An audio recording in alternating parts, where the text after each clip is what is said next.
métier chez Rock, aujourd'hui c'est designer un peu couteau suisse, on peut dire. Je suis arrivée par le textile et aujourd'hui je travaille en particulier sur les collections signature, donc à la fois pour le textile mais aussi sur le mobilier, le design de mobilier. Mon process de création, c'est une partie que j'adore d'ailleurs. C'est beaucoup de recherche. Je vais rassembler des images en fait. Je rassemble beaucoup d'images. Et en fait, en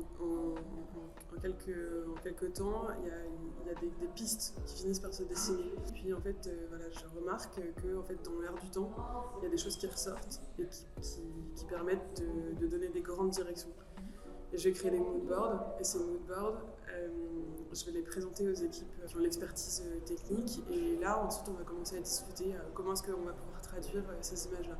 Et ces images-là, elles peuvent aussi bien venir de l'architecture intérieure, de la décoration, de la mode, de l'art contemporain, de la nature. Vraiment, tout est inspiration quelque part. Et ce qui est intéressant, c'est d'en dégager des grandes pistes. Dans cette collection qu'on a commencé à créer, l'idée, elle n'était pas là, pas dans la création d'un dessin spécifique, elle était plutôt dans le geste. Et ensuite, du coup, ça a été très vite le travail en atelier avec la gestuelle en fait, des artisans et qui, eux, développent leur propre technique, leurs propres gestes pour essayer de traduire au mieux les images que j'ai proposées.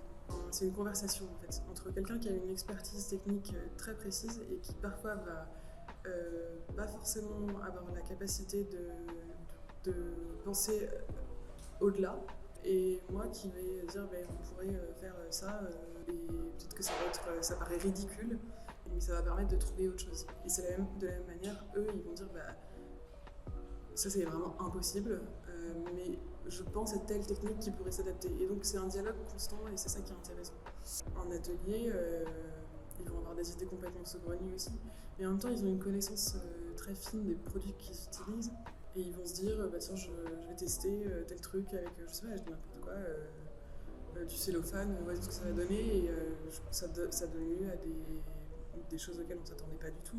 Et on a des savoir-faire tellement exceptionnels, on peut les transformer pour aller encore plus loin dans des choses qui sont super contemporaines.